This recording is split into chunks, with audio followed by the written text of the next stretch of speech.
So, I made it. Behind me there is nothing but sea all the way to the Africa.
So right now we're in Thessaloniki.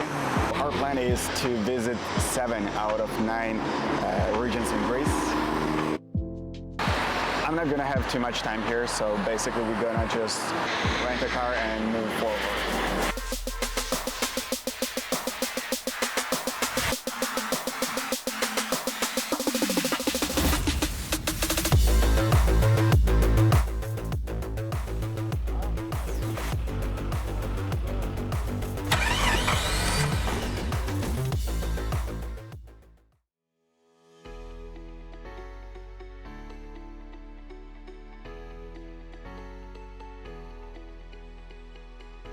So now, while driving to the first destination, let me tell you about some specifics of rental process in Greece.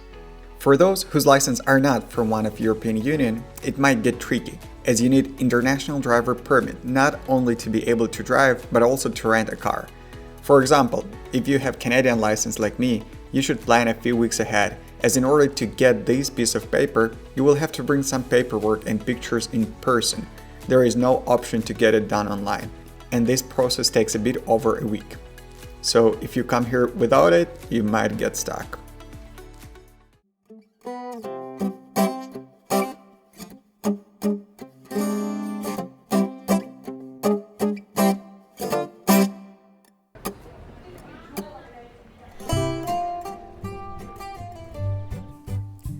It is located at the base of the Mount Olympus and is a perfect spot for a break before the hike.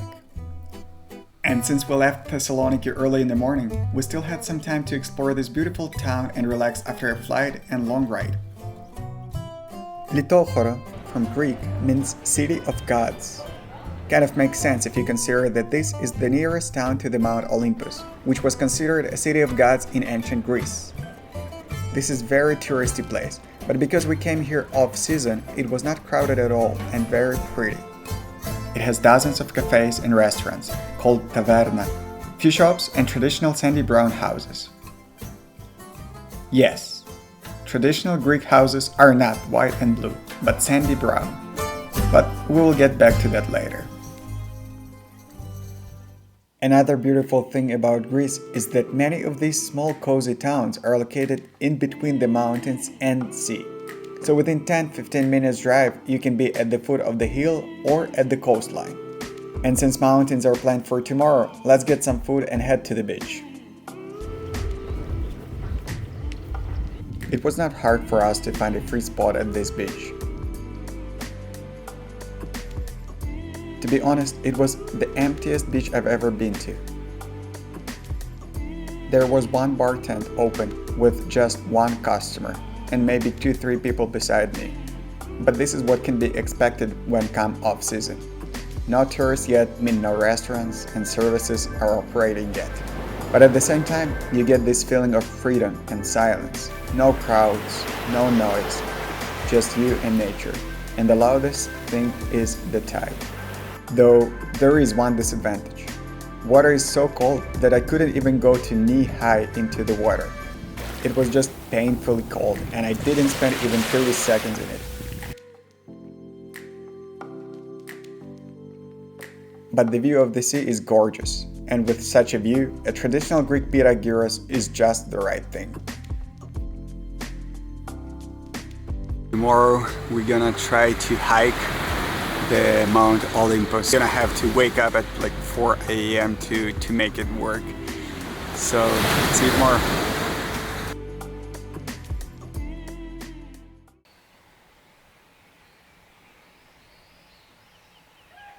We woke up before the sunrise, and after a quick breakfast and coffee, we were on our way to Olympus National Park. It was picturesque 20 minutes drive with beautiful morning views.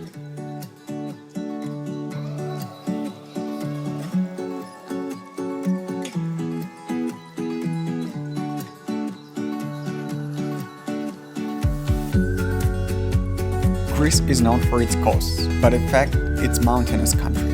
Around 80% of its land is mountains, and some of them are nearly 3,000 meters tall. Just to compare, everyone knows that Switzerland is a mountainous country, and it is. 83% of its land covered with mountains. But it's not too far from Greece, right?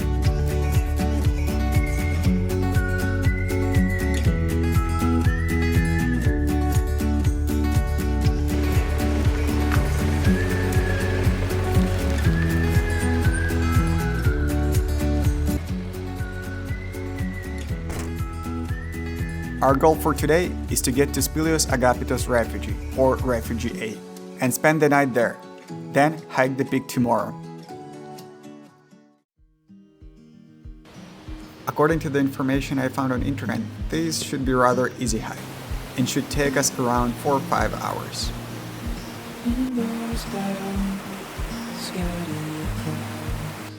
Smell of spring outside. Open road, you sitting close. Let's go somewhere. Hike itself was really easy with just few steep parts. We had to take a break only once on our way to the refugee. Weather was cloudy but not raining, so temperature was just perfect. And now about park itself.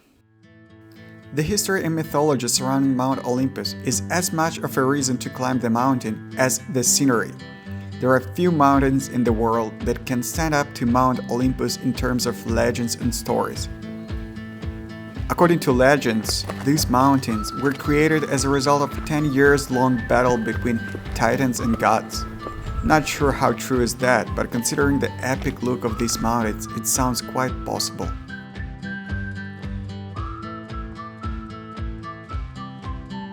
This national park has exceptional biodiversity and rich flora. It was declared a UNESCO Biosphere Reserve in 1981. It homes about 1,700 species. 56 of them are Greek endemic, meaning they can be found only here in National Park Olympus. And once we reached around 2,000 meters of elevation, we found ourselves in winter again. And shortly after that, we have arrived at our destination, or so we thought.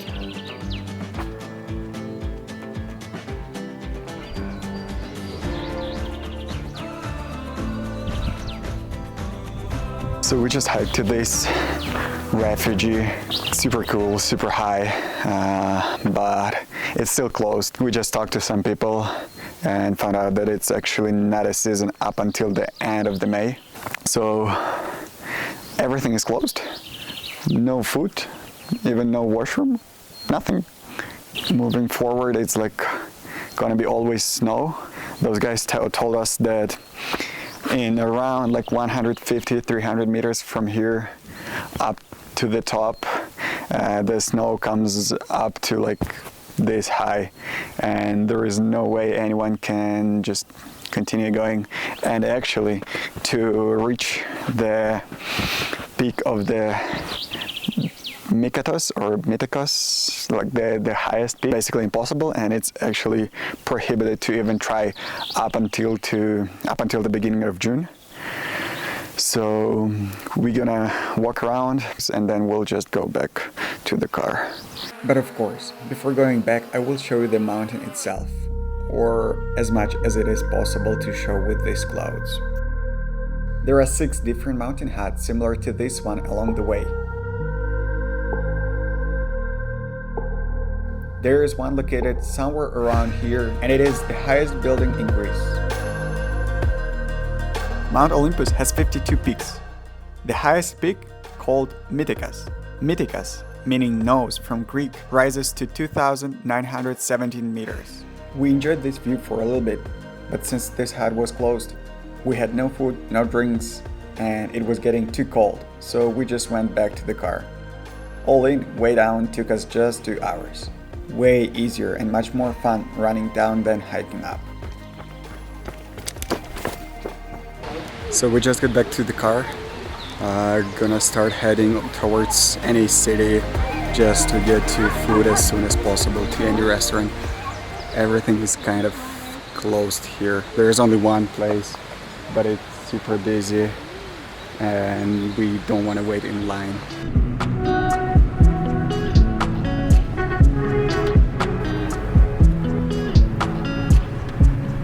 And yes, you have to pay to drive on certain roads in Greece. Most of the times you can get wherever you have to without tolls, but not always. Toll road and regular one usually go right next to each other, but first one is just straight line with 120 km per hour speed limit, while the other one is windy with 60-70 km speed limit, and sometimes can take almost twice as much time. But it's more beautiful and relaxing, so we opted for regular one most of the time. To get from Thessaloniki to Athens, for example, on the tollways, you will have to go through 12 gates and spend almost 50 euros. So basically you get 2 options, free and scenic or fast and expensive.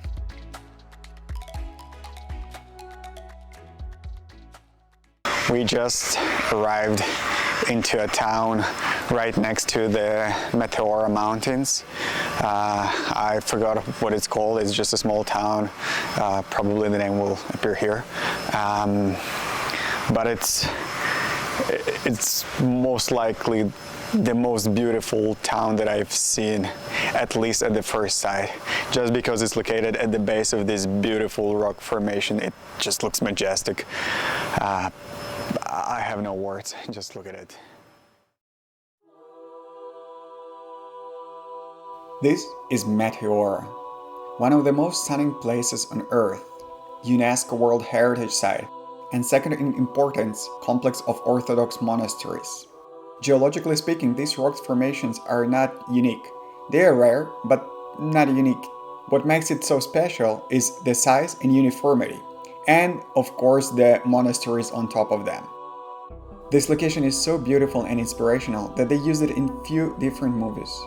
For those of you who are fans of James Bond series, here is the scene from For Your Eyes Only. St. Cyril's, where we used to hide from the Germans. Only Christatus would make an abandoned monastery's personal retreat. We'll split here, huh? Your best approach will be on the right face, which is away from the buildings. Then you'll have to make towards the shed on the left, which houses the basket and the electronic winch. It can be operated only from the shed. Good luck. And let me show you a closer look to this same monastery. St. Cyril's Monastery in movie is actually a Holy Trinity monastery, and we will not approach it on the right side as did James Bond, but we will use more modern and convenient way. There used to be 24 monasteries located on top of these mountains, but only 6 are still being used. This one is a bit different from the others because there is no road leading to it. That's what makes it so unique. There is this gondola which is only being used by local monks.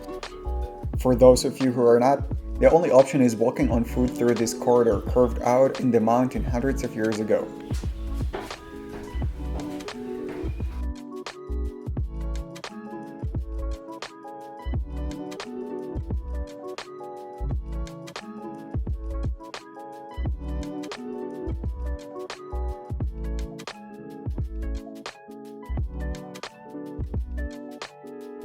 After a short but steep hike, you get to the top. At the entrance, you will be asked to pay 3 euros entrance fee. Once inside, you will get the real feeling of ancient history.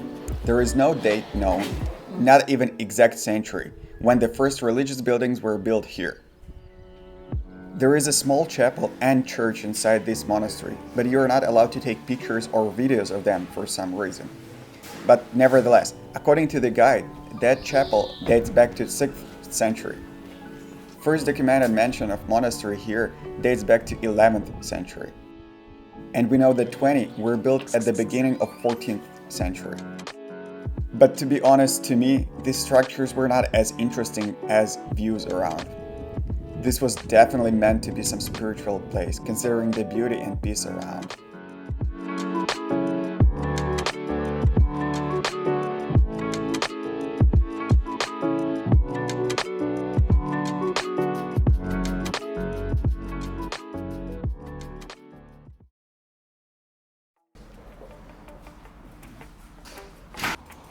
But let's get back to the beautiful town of Kalabaka.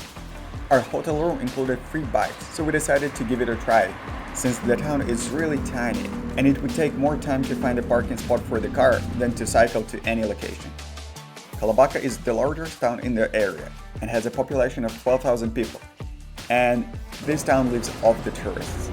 Main Street is full of restaurants, cafes, bars, pubs, souvenir shops, and all that stuff, but with one additional feature: gorgeous views.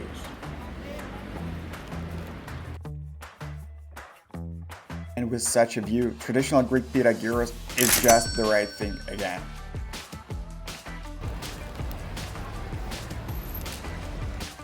Luckily, I decided to opt for extra large pita because I met this new beautiful friend of mine who was really hungry and I had to share at least half of pita with him. But it was time to say goodbye to this goodest boy, as we still had to get to our last stop in Meteor.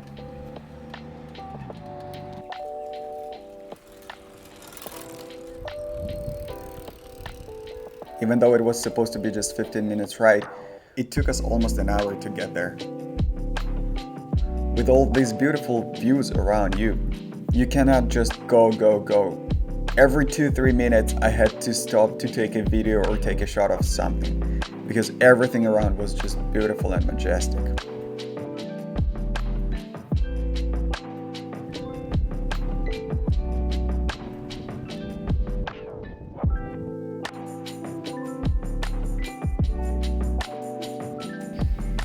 And our last stop is this cozy restaurant and hotel with chill vibe, delicious drinks, and breathtaking views.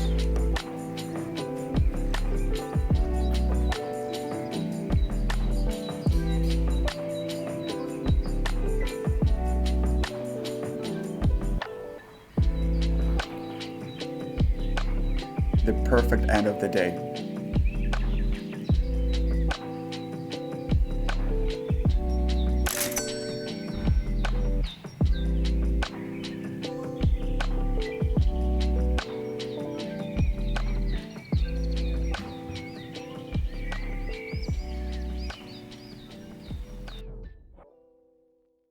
Next morning we packed and left early in the morning because we had to cover over 350 kilometers to the famous Athens.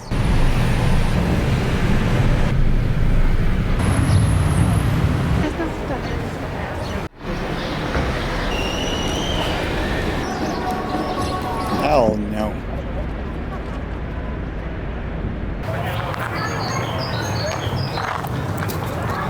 So in fact, there are some nice places here in Athens.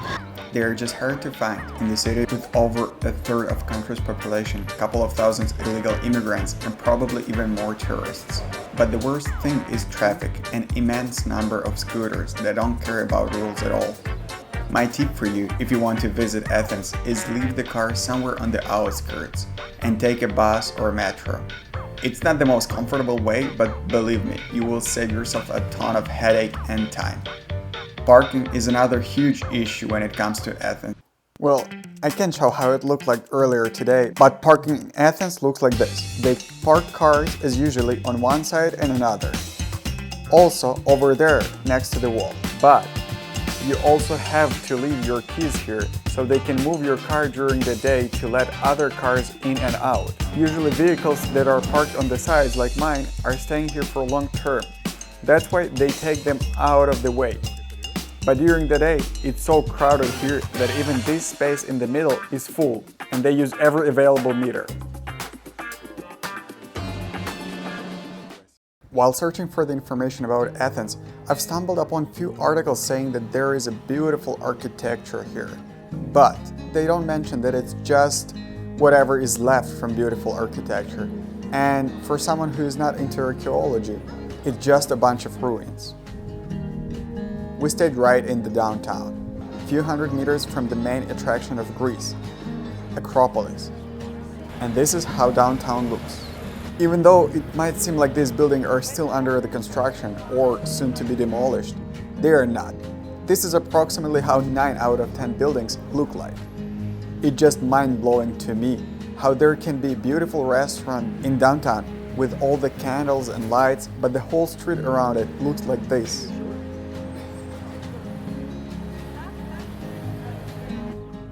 Athens is the oldest capital in the world and has a rich history. But due to a few thousand years of occupation and destruction, all there is left are ruins, and Greeks really trying to preserve it. You can find hundreds of sites like this with nothing but few columns left. Usually you would have to pay 8 to 20 euros to enter the place, or you can just look at it from behind the fence. It's basically the same. As you probably know, Greece is home for famous Olympic Games. And even though they originally come from other region of Greece, the first modern Olympic Games were held in Athens at 1896. They built 2 different locations, with the main being Panathenaic Stadium, with the record capacity at that time of 80,000 people. It was actually rebuilt on site of race course at 330 BC and later expanded at 140 AD and left abandoned for over 1500 years. Unfortunately, only 2 sites are still in use. This one as tourist attraction and the one with tennis courts, but it was sold and converted into a private tennis club with no public access. While walking around the downtown, we stumbled upon many souvenir shops selling same gift in different colors and sizes. I tried googling why they are selling it and what's the meaning, but couldn't find anything. So please let me know in the comments if you know what's the purpose of this souvenir. As few other countries, like England, Canada, etc., Greece has its own change of guard procession. There are 2 guards and 1 extra guy living across the road in this cabin, who is there to make sure that everything is clean and neat. This procession is held in Athens every Sunday at 11 AM near the Parliament.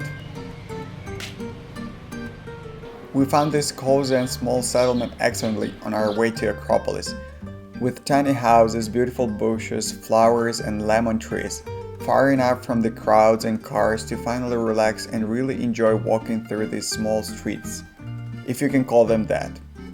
Streets actually don't have names here, and houses just go by names Anaphiotica 1, 2, 3, 4, etc. Like Anaphiotica 27 over here. Then we stumbled upon one of these signs informing that it's not just some tourist attraction or historical site, but real homes.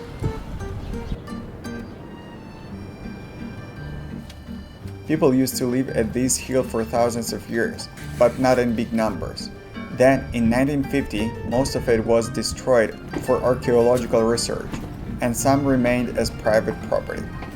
I even met this man who told me that his house was built around 150 years ago by his ancestor. And when I asked what it's like to live in a house like that, he said that it's the same as living in any house in any city, but with a lot of tourists under your windows.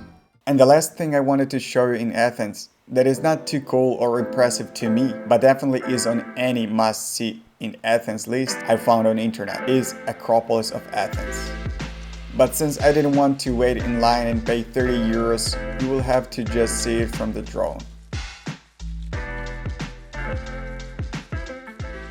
And now, let's get back to the ferry and leave the sounds of megapolis behind, since the most beautiful things usually are outside of the city. Even though 80% of Greece is mountains, there are over 200 islands here as well, and many are world-famous destinations. To get from one island to another, you would need a ferry. There are a few international around here. Probably one of the biggest one is Blue Star Ferries. It goes to most of the destinations around Aegean Sea. If you can plan ahead, then you should buy tickets in advance, since they actually can get sold out, or at least cheaper ones can. But be careful with this particular operator. We had to take ferry 4 times, and every single one anywhere between 30 and 2 hours late.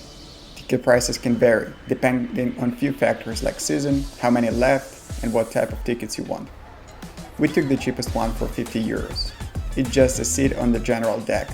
For 70 bucks, you would get a numbered seat. For $120, you would get bed in 4 to 6 beds room, and you would have to pay up to 200 for bed in 2 bedroom. Since we traveled off-season, I knew there will be plenty of room and we will not end up on the floor. Plus, we were on a budget, so we opted for the cheapest ticket. The best seats are located in the corner of the restaurant. If you're lucky or arrive an hour before departure, you will be happy with nice bench next to the window and power outlet. Even better than 70 euro seat because you can actually get a good sleep or enjoy your favorite YouTube channel with a table and bench. 9 hours later and we arrived to the famous Santorini island and heading to Oia, the most Instagrammic place of this island. Yes, the one with white houses and blue rooftops. Rocky cliffs, white houses, blue rooftops. That's what you probably think when you hear Santorini. But social media has created a bit unrealistic picture about this place. In fact, it's an island with a dozen of villages, towns and city, with the capital being Thera.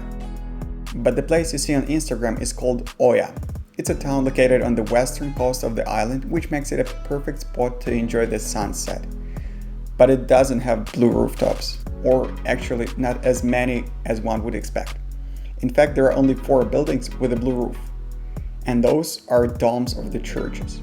But everyone takes roughly the same picture at the same location. Even off-season, you have to stay 10-15 minutes in line to get one of these pictures.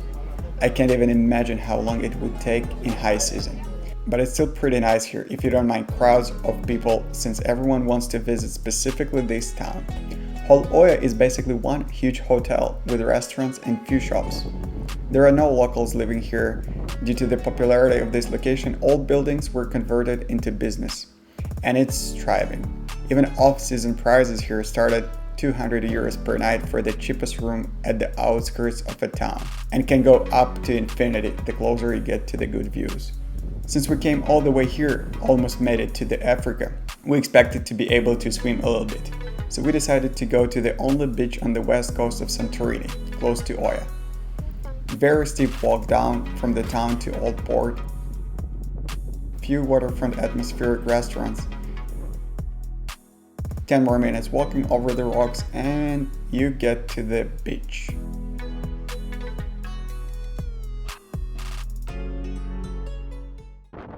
Yeah, it's not the type of white sandy beach that you would expect from Greece, and that's the only one in this area. But to be fair, the water is crystal clear. We turned around almost immediately, as it was too windy to even stay there. So we head back to the town. To be honest, there is not much to do here. Yeah, it's nice, yes, it looks cool on pictures, buildings are cute, and everything is clean. But there is nothing here to do other than go shopping at local stores and pay triple of what you will pay in the neighboring town, or go to the restaurant with, again, triple prices. But we were hungry, and pizza tasted real good.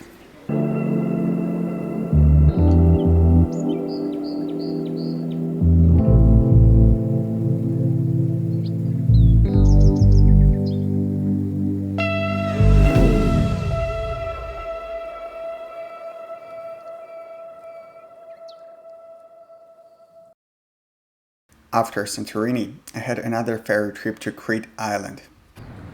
So I just arrived to Chania. I'm gonna have around 2 hours before the bus leaves. So far it's quite cozy. No people outside yet. It's like 6 in the morning.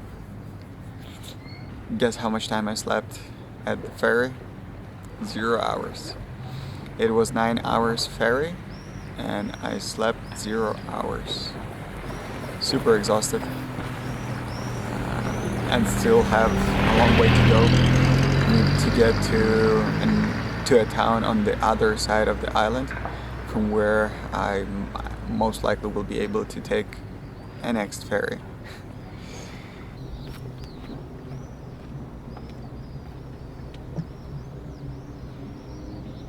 But let's begin this day with coffee and sunrise.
So, welcome to the Crete Island, the last part of our adventure. I finally reached sandy beaches of Greece. It's still windy, so I'm not gonna swim, but it's nice anyway. This town is called Paleochoro. It's located on the south coast of the island and is one of few departure locations for the ferry to Gavdos, the southernmost point of Europe. This island is almost opposite to Santorini. This town is definitely more interesting than Oia, even though it's small and not famous at all. It still lives off the tourists mainly, but not only. Most of the houses are just someone's homes and not hotels. Prices are way more affordable, and people are much happier and more open here. Bicycle is the most common way of getting somewhere here, but this town is so small and cozy that I didn't need even that. Just walking here was enough. I had just few hours to walk around before the departure, so I probably didn't see everything, but I definitely noticed how live this town was, with lots of greenery, no traffic, and cozy lights. Also, I noticed that people here do not lock their bicycles, because everyone knows everyone. There is no point of stealing. And its unique geographical position allows this town to have sandy beach for people on one side and rocky port on the other side for boats. So the ferry that I was supposed to take today has been cancelled due to the weather conditions. It's super sunny, but at the same time it's windy. So these small ferries are not allowed to leave this kind of port. It's quite a nice spot for the sunset. Stay here for about half an hour and just head to the hotel.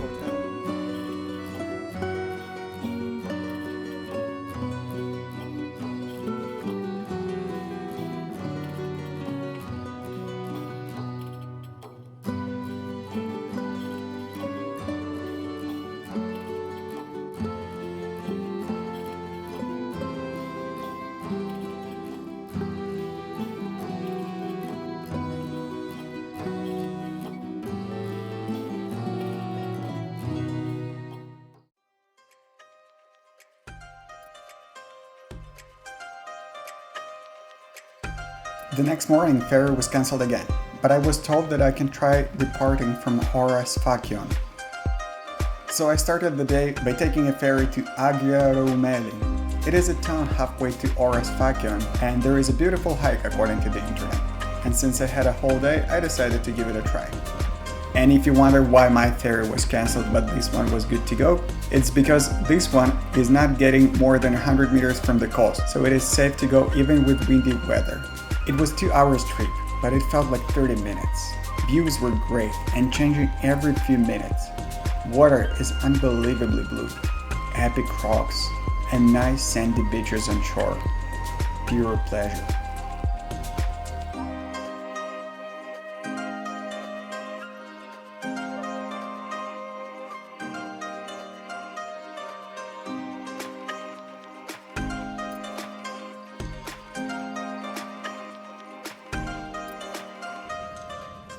After a quick breakfast, I was on my way to Samaria Gorge. Since I was one of the first to start the trek, I was blessed with peace of silence. I can't say that this was beautiful, interesting hike, but I can say that I enjoyed how quiet it was and that there was no telephone reception, so I was not disturbed by anything for a couple hours.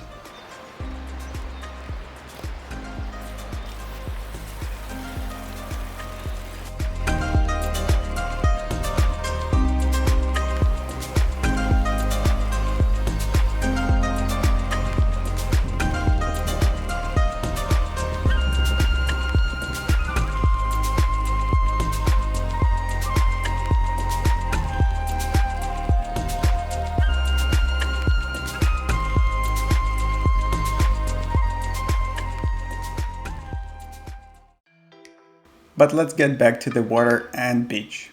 More specific, Matala Beach, also known as Hippie Caves. Yes, now this beach looks like this and is all about tourists. But in 60s and 70s, it used to be paradise for hippies from all over the world. It was actually barely known to anyone before hippies' arrival. Even though hippies were driven out by church in late 70s, vibe remains the same. And there is beach festival over here every summer. So many Normans and hippies are coming back here every year to this day. You might wonder what's so special about this place that they came all the way here from Europe, Asia, United States. It was affordable housing. You see, right next to the beach, there are these caves that were carved into the rock by ancient people thousands of years ago and used by ancient Greeks and Romans mainly as tombs. But it didn't bother hippies, and they turned it into free hostel. It offers 1, 2, and even 3 bedroom apartments. A bit tight, but still more spacious than some apartments in New York or Tokyo. Now let's teleport to that roof.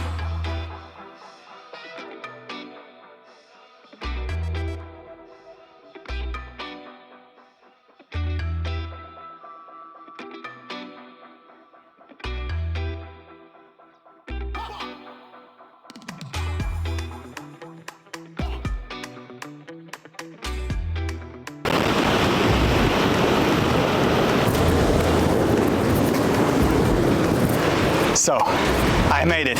Behind me there is nothing but sea all the way to the Africa. Well, not exactly. In fact, there is just one small thing between me and the Africa. It's small island, like 40 kilometers that way. I'm not sure if you're able to see it on the camera, but it's called Gavdos. And the southernmost point of Europe is located on that island. Unfortunately, due to the strong wind, ships don't go to that island these days. My ferry was cancelled 3 days in a row and I just have no more time left. But despite this, I'm satisfied, I'm happy. I drove 2,000 kilometers throughout the Greece.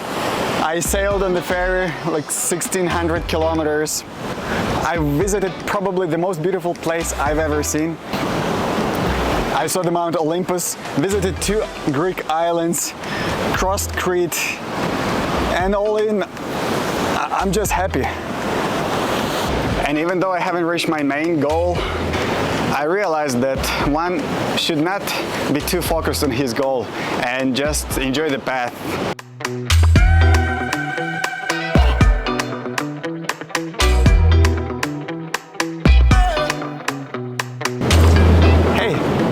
If you're still watching this video, the chances are that you enjoy it. If you do enjoy it, please consider to subscribe and hit that like button. That really helps. Also, if you liked something specifically or you didn't like something specifically, please let me know in the comments below. Thanks!